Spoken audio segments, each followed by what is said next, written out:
How's it going, everybody? So in this video, I want to talk about the most powerful ways to help get somebody else to change their ways, okay? So I've gotten a lot of questions about this in the last month or so. Lots of people want to know how they can help their friends or their family become healthy or go through with their goals to become successful in various areas of their life. And I've had a lot to say about this subject because I've been a personal trainer for over 10 years, and one of the biggest obstacles that I recognize people have, and this goes for doctors as well. This is why a lot of medical doctors simply don't even bother recommending nutrition, because a lot of people, they don't even take their medical drugs that the doctors prescribe. And as a personal trainer, the hardest thing is getting people to adhere to a nutrition and exercise program. Because a lot of people, they buy personal training so that they can put that responsibility onto the trainer. So that as long as they go to their one session a week or whatever, they feel like they are making progress, which in a way they are. So anyway, we're going to talk about two major ways of helping other people change, okay? And we have to understand that we cannot make someone else change. And as a matter of fact, a lot of times, the more we try to force somebody to change, even if it's a change that that person wants, right? If that person's always talking about, I'm going to make more money or whatever, and you try to force them to do the habits that would make them more successful, they're just going to rebel against you. And they're going to stop talking to you. Or the same thing with nutrition, right? Like someone's like, yeah, like I they have diabetes, and it might be a family member, right? And they're like, yeah, I really want to reverse my diabetes or whatever, and blah blah blah. And they're always talking about it, but every time you hang out with them, they're eating, potato chips and donuts or whatever it is, right? And it's like they are obviously not putting any effort into it at all.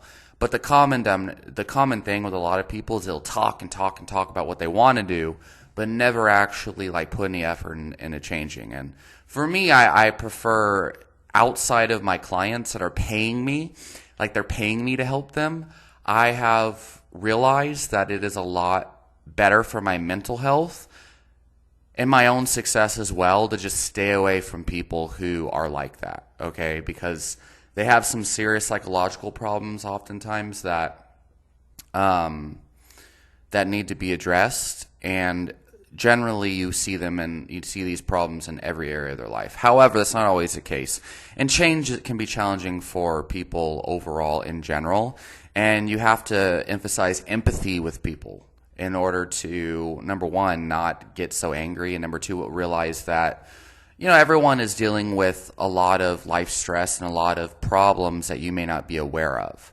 And so sometimes, someone might be so emotionally involved in their financial life and in building their career that they don't have a lot of energy and willpower to put into eating healthier, being, successful in their exercise.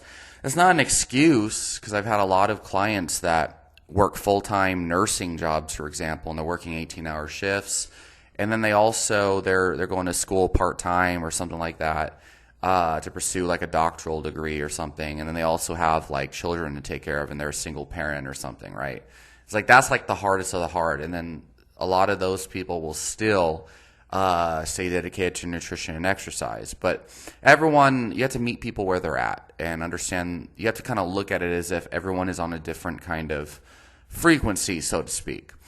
And you have to learn how to influence different people and communicate with different people on that level that they're at, okay? Because if you're way up here as far as like dedication to your goals, and they're like way down here, and you're speaking to them from the perspective of someone up here, right, and telling them things that this person up here would generally respond to, that person's just going to run away. And it's very important to understand, as any type of person that's trying to influence someone, whether you are a doctor, a health coach or whatever, a nutritionist, a personal trainer, some kind of leader of any kind, a manager, or if you're just a friend who's trying to help another friend out, or if you are maybe your mother or your dad is like, with the, struggling with this issue, right?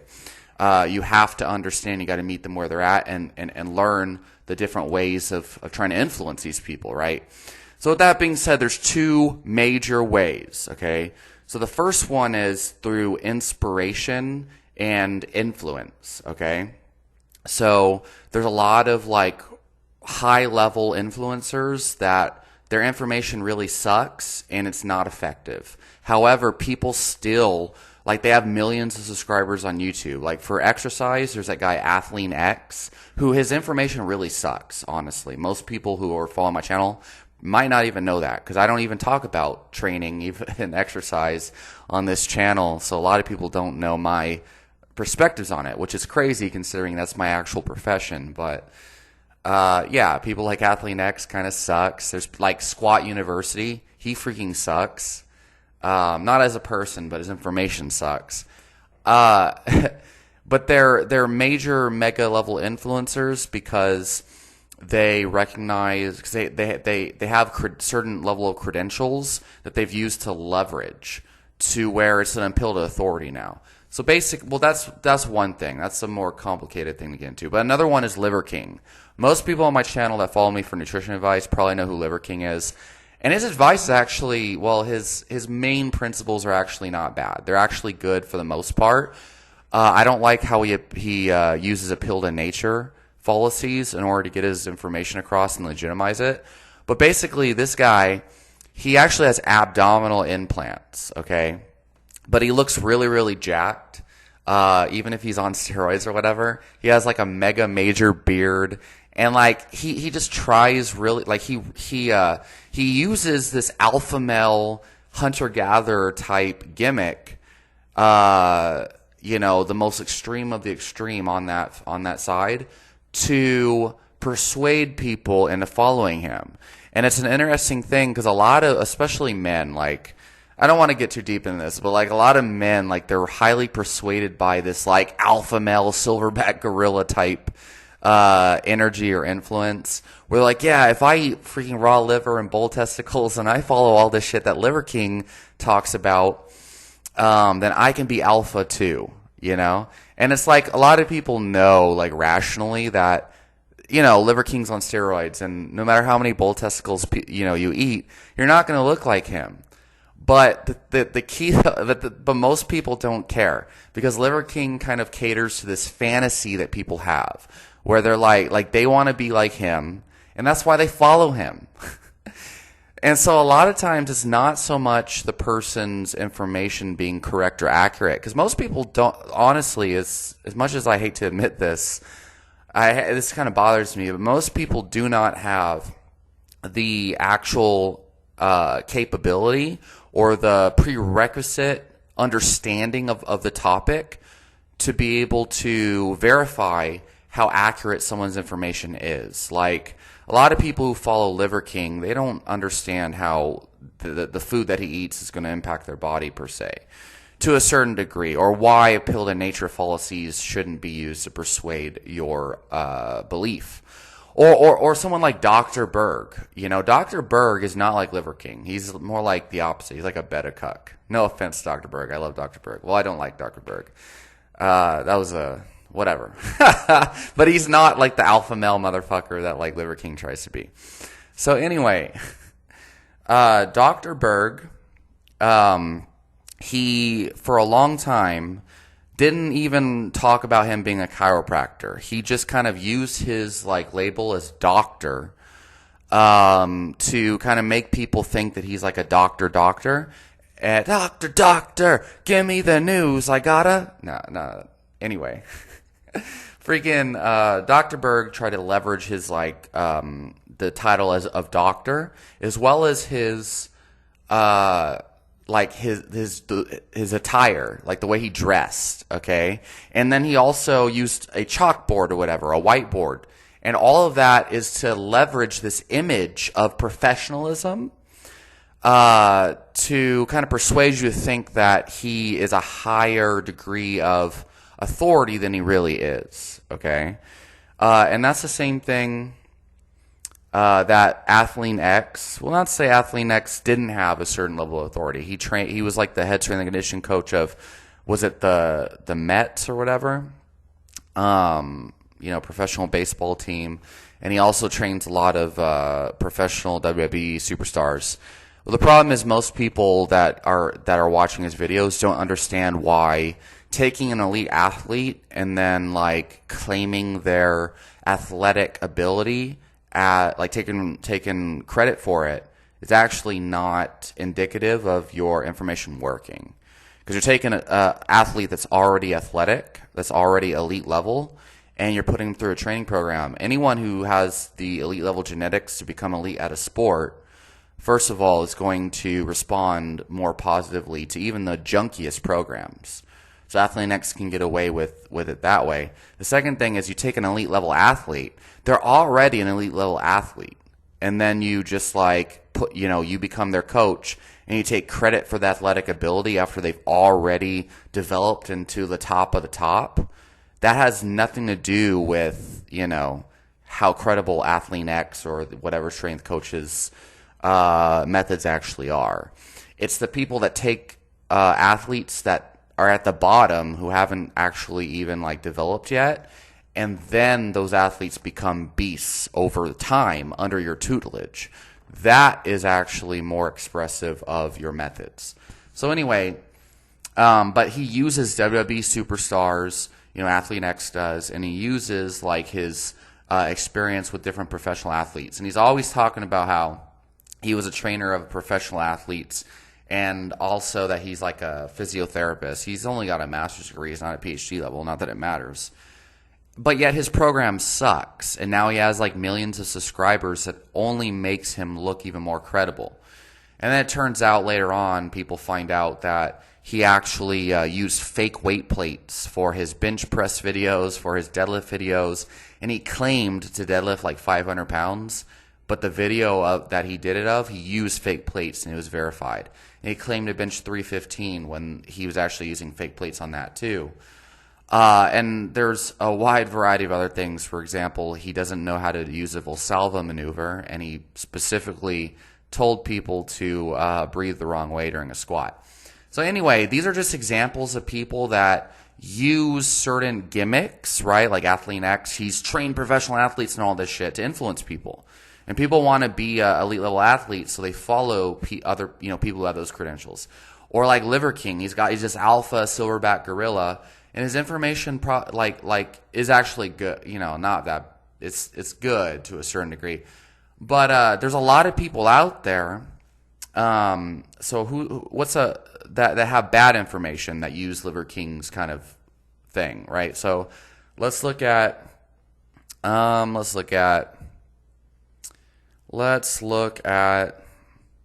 okay, so I'm not going to name any names because there's too many of them, and I don't really, I cringe a little bit too much when I watch these videos, but like, there's a lot of like raw vegan motherfuckers who like, they present themselves as a spiritual type of person, okay? So let me actually give an example who I actually used to watch a lot of his videos. There's a guy on YouTube, his channel's name is like Infinite Waters, and his name is Ralph Smart.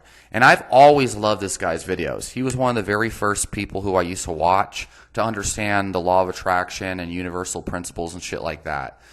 But I think he started to try really hard to like kind of cater to the mainstream audience and grow his channel instead of just like giving authentic information over time. But he used to be just straight like transparent, just turn on the YouTube channel and the camera started recording. Anyway, this guy really tries hard to kind of like, well, he's got this spiritual persona, right? And this like meditative persona. And he talks a lot about like basically mastering your mind and all these things as if he's some kind of spiritual guru, okay? And if you notice this whole like spiritual guru type gimmick or character, no matter how legitimate it is or isn't, people want to follow that shit. And so people think if they, eat the diet that Infinite Waters eats or whatever spiritual guru you follow, that you're also going to develop the same kind of energy as them, okay? So people use gimmicks. They use, Liver King uses his alpha male, whatever. Fucking Dr. Berg uses like the idea of being a doctor. Athlean X uses this elite level athlete trainer type thing to persuade people into following them. So this is a power of influence. So besides like actual like internet influencers, there's a lot of other examples. I'm sure we all had like an uncle, right? Like that one really cool uncle, when we were growing up, who we thought was like the coolest person ever. And we always wanted to be around them, and we wanted to be just like our uncle, right? Like we've all had this, okay? And then like you grow up a little bit and you realize, wow, that uncle is actually a fucking dumbass, right? And you realize that, maybe you were clouded by some kind of, an idea of what you thought you wanted or what you thought was cool. And you wanted to be just like them until you realize that they weren't actually like legitimately as beneficial to your behavior as you thought. Okay, basically, right? Another example, like Bruce Lee. Like everyone wanted to be like Bruce Lee, and everyone, like, there's so many MMA champions now who credit like Bruce Lee movies to making them want to be a fighter. So literally, like watching Bruce Lee movies, like, oh man, he's so cool, he's so badass. It made them want to join martial arts. Okay. And there's people that got into Chinese medicine and Chinese philosophy. One of my favorite like YouTube people, because I don't know, I feel like we vibrate on a similar frequency, but probably not really. But he had mentioned, I'm not gonna say his name, but he mentioned that he got into traditional Chinese medicine through Bruce Lee, and because of his like Taoist philosophy, and he really sort of resonated with it, and it made him like start getting into Chinese herbs and stuff like that. And so that is really how people really change, okay?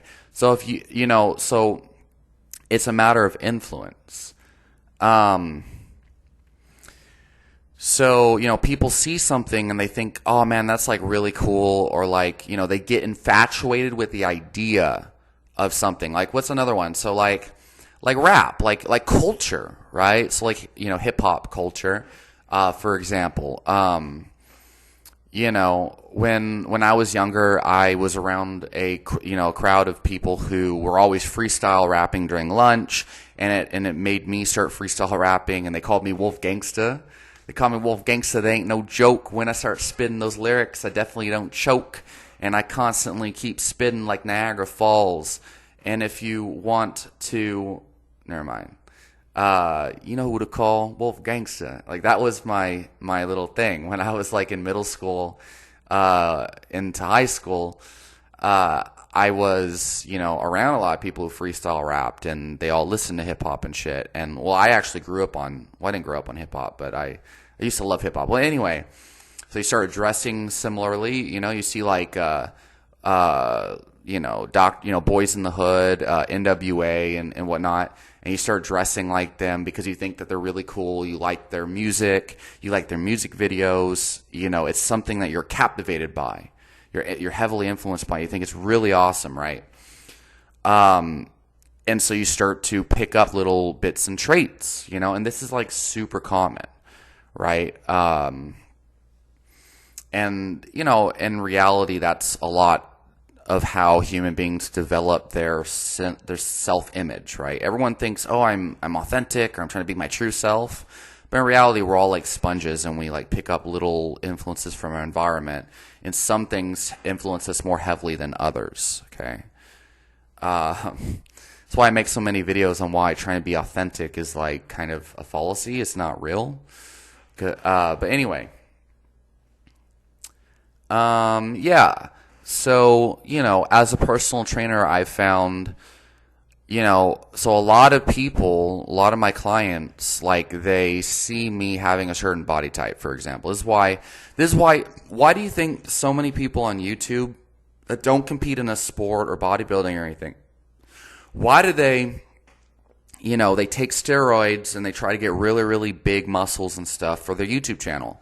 Why do actors, so many actors, take steroids and like make all this like muscle to play a certain part in a movie and this and that?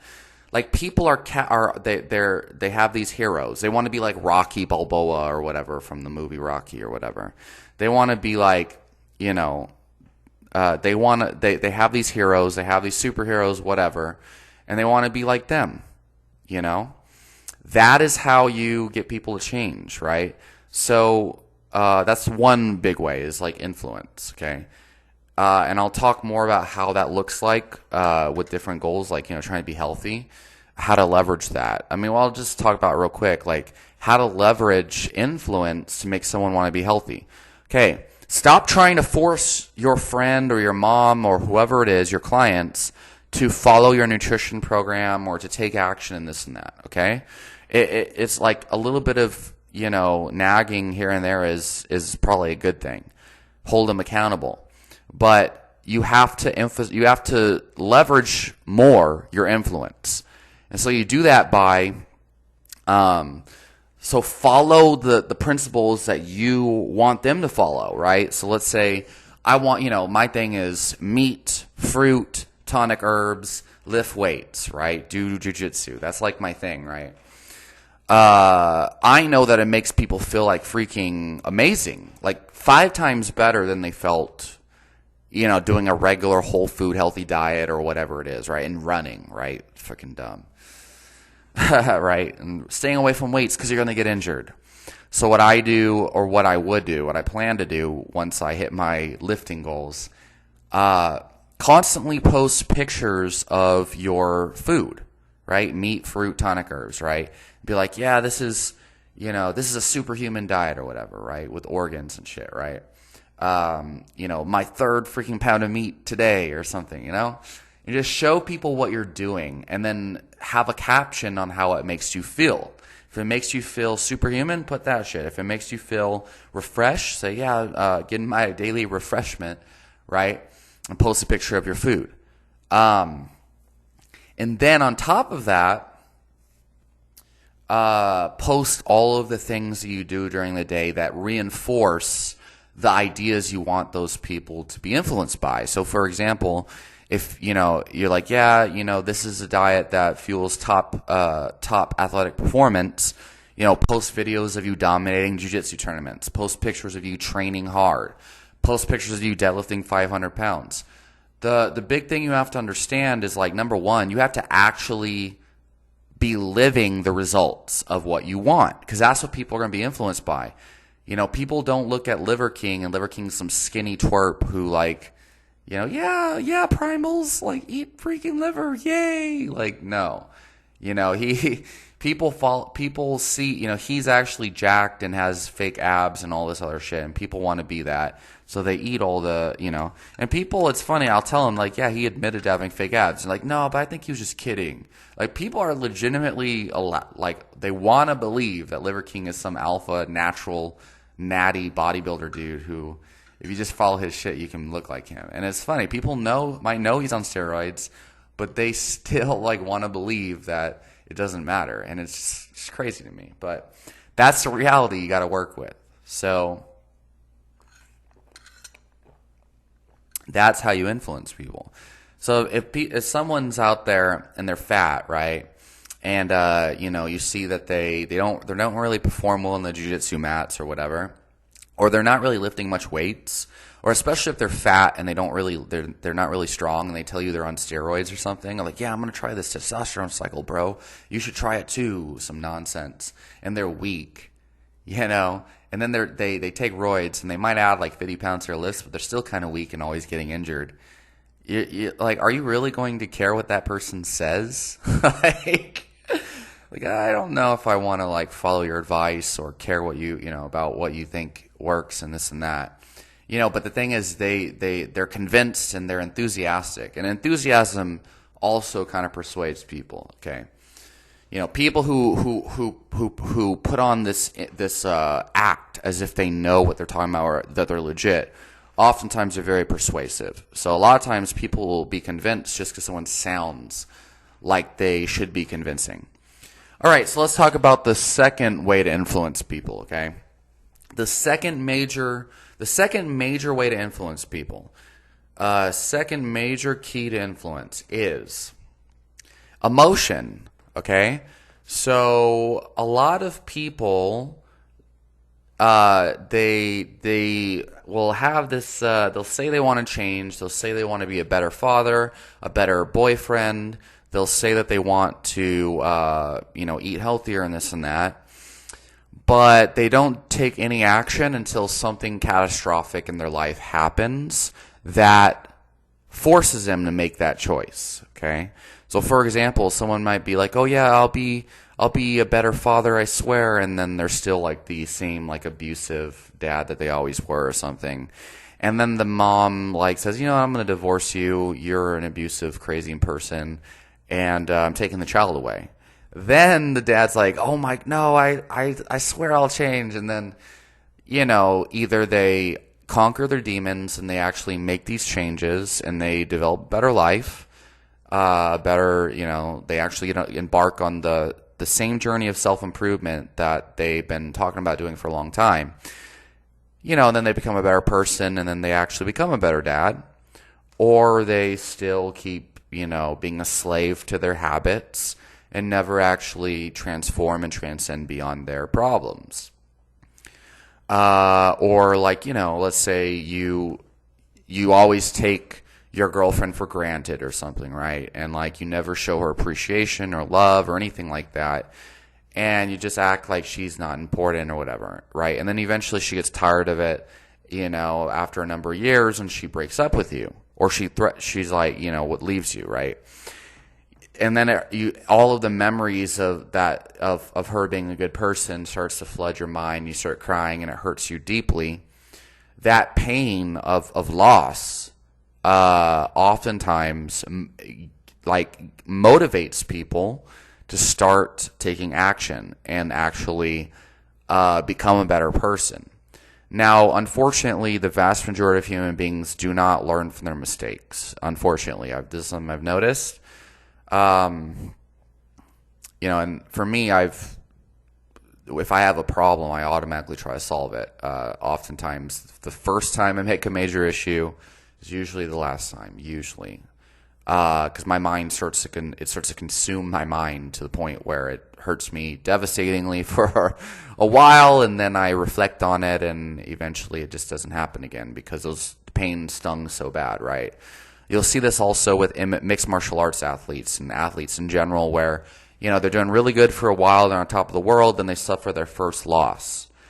And either it consumes them like Ronda Rousey and to the point where they just can't handle it and they never come back, or else they look at their loss and they gather their resources and think about their mistakes, and it fuels a fire under their ass. And then they come back better and stronger the next time.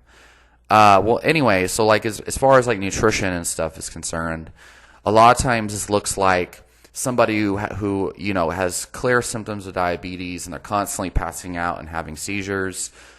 And then eventually their doctor finally confirms that they have diabetes. Usually this takes a long time because doctors it's a hit or miss with the professionals you get. A lot of them are just indifferent until you are almost dead or whatever. Not all of them, but a lot of them. Usually it's the older doctors from the 70s or something. Well, anyway, eventually you get to the point where you have to lose your leg or something, right? And you get to the point where all of your family members are reaffirming the fact that you're really sick and need to make changes. And they're seriously concerned for you, even though none of them are eating healthy. Right, and they should, because they all probably have subclinical insulin resistance, or so the low carb community would say. Well, anyway, that person's like, "Oh fuck, this shit is real now, right? I'm losing a limb, I'm gonna fucking die soon, right? If I don't change my ways, right?" And as long as they're not consumed by the stupid doubts, oh, it's already too late. What's the point of changing? I might as well just, live it up now and eat whatever I want, because it's the last years and I'm dying soon. It's even though that's what they've been doing their whole life, and they don't realize how sad, lethargic, and unfulfilled they actually feel, because they never actually felt true like liveliness. People think like living like a slob, eating shit, and basically, treating their body like shit. They think that that's actually living life to the fullest, but they've never experienced like how amazing it feels to be able to run 7 miles without being tired or sore, and like go to the flea market without being affected by the heat and the walking and shit like that.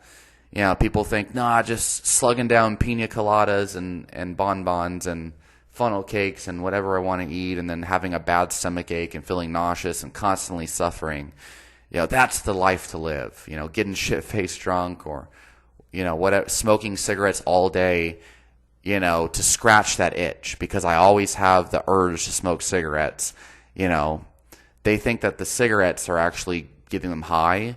They don't realize actually you're constantly living life in a deficit, and you're smoking that cigarette just to keep yourself kind of sane, because you're addicted to the cigarette. If you don't smoke the cigarette, you're going to feel like a freaking crack addict. That's really why you're smoking cigarettes all day.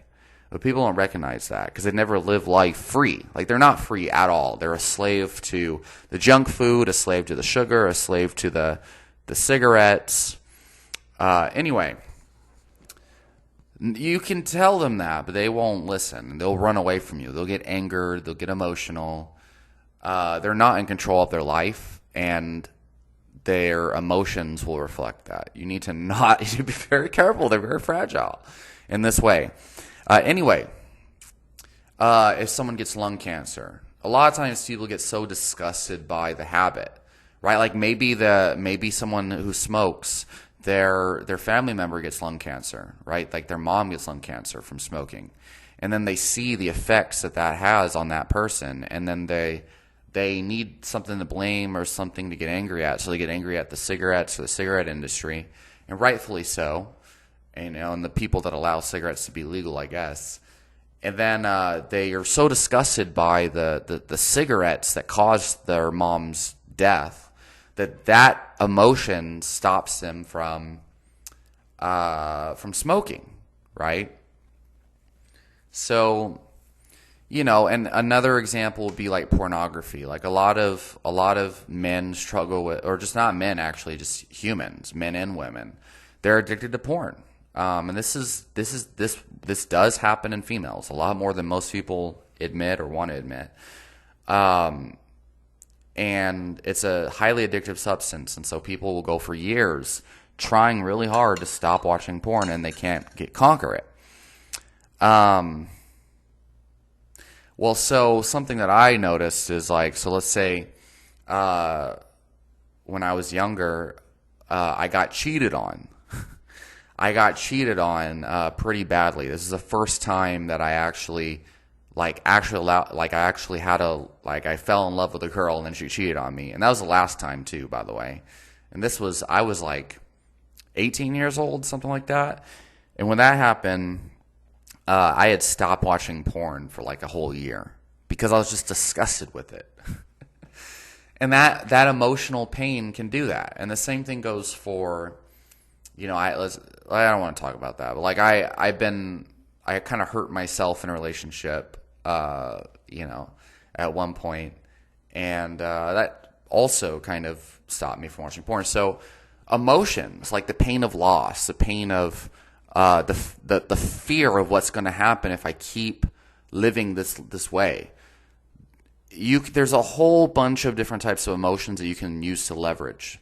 Some people, though, legitimately won't care, because most humans, their main like biology is survival. It's running away from discomfort and suffering and chasing pleasure and comfort. Chasing comfort and running away from pain. That's a default mode. And so you have to really like open up someone's wounds almost and get them to feel that pain that they're running away from. Like a lot of people, they know about that pain, right?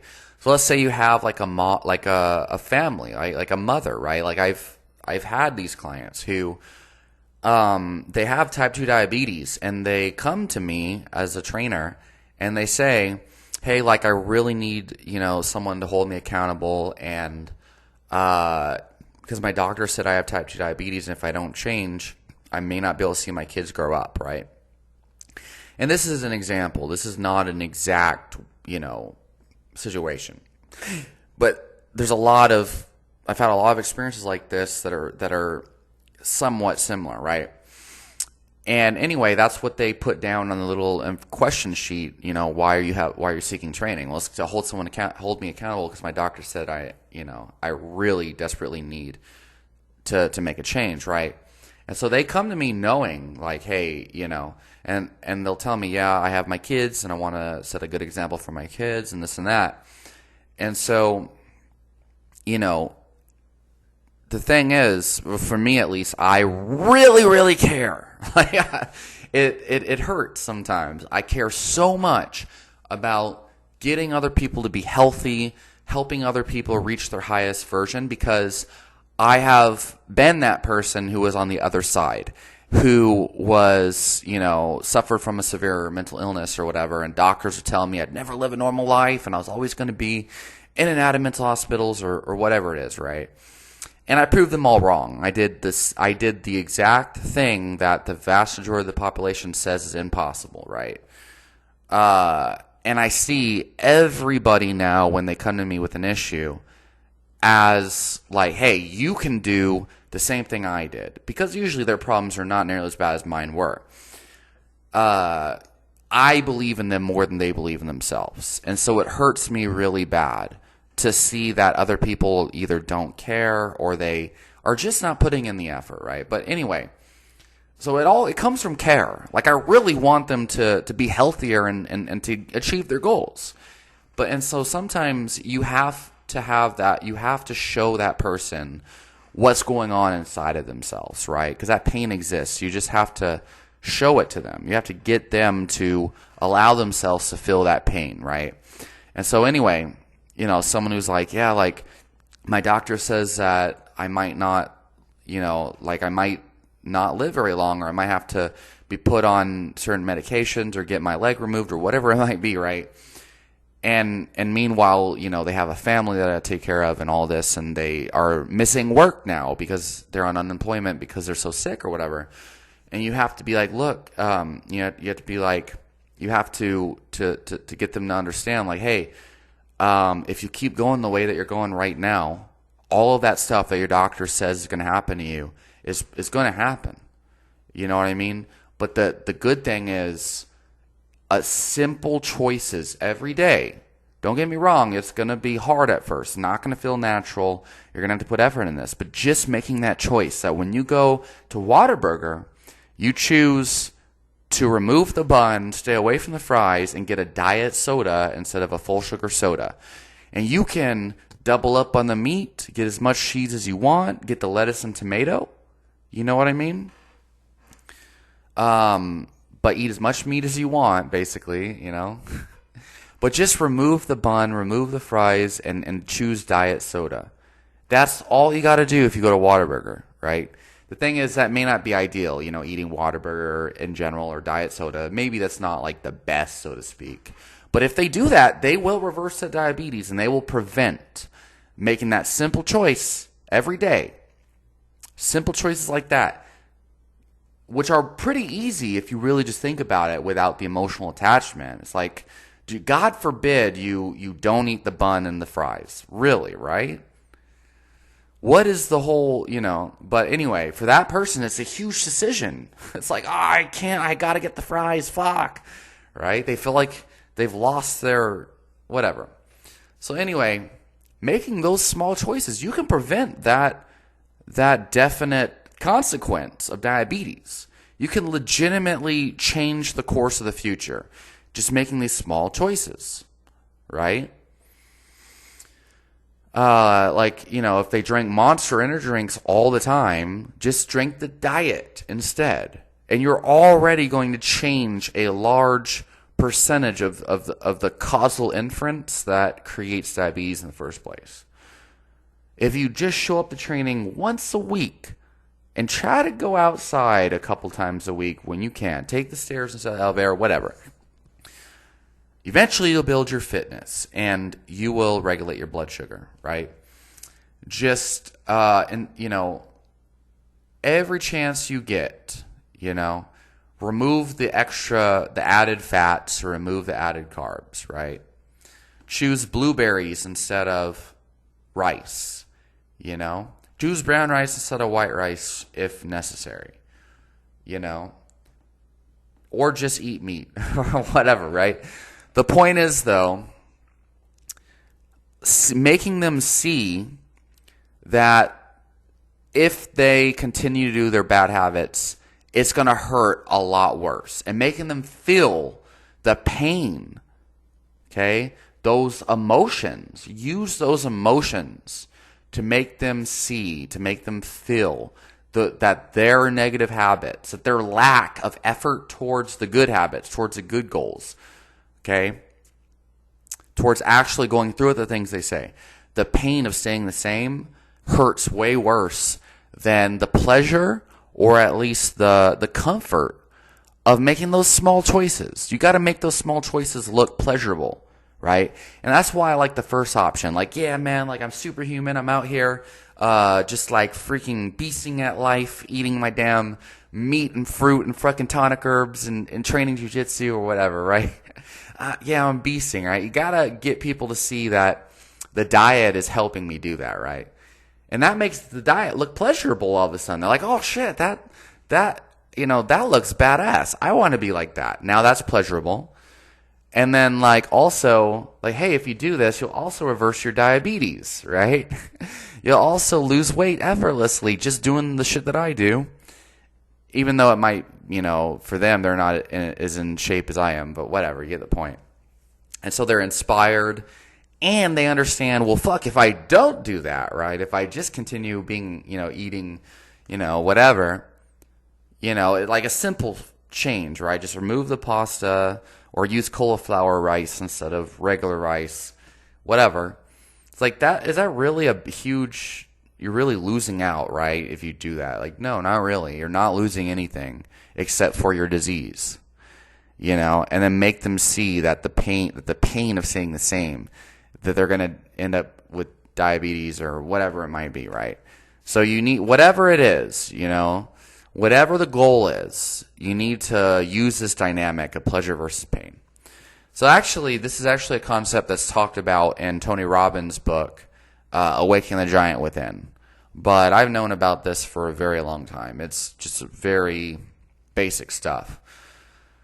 But the problem is most people don't think deeply enough about it. And the other thing is and here's the last thing I'm going to say is most people, they spend their entire life focusing on shit that has nothing to do with positive change in their lives. Okay? This is probably the biggest reason why so many people just keep doing the same stupid shit over and over again and never actually improving. Because people are so heavily, their mind is so distracted by politics and whose mascot of their political tribe is better than the other, celebrities and current events and the tragedies going on in the world, and they're just binging on social media and autopilot zombie-minded behavior, Instagram models and weird shit like that. And they never give their mind time to be hey, how can I get this house clean or, whatever it is. People play video games and get stoned and binge on Netflix and this and that. And they wonder why they feel so overwhelmed or so stressed or so whatever. It's because you never allowed your mind to kind of dwell on the problems in your life that you need to transcend. Okay? And then, of course, people kind of fall into the law of attraction stuff in a way that makes them think it's okay to, distract themselves, per se. Not to say that that's not good, but it's just...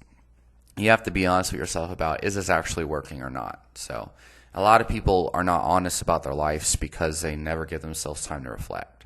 So leave your question and comments down below and let me know what you think, and I'll talk to you all next time.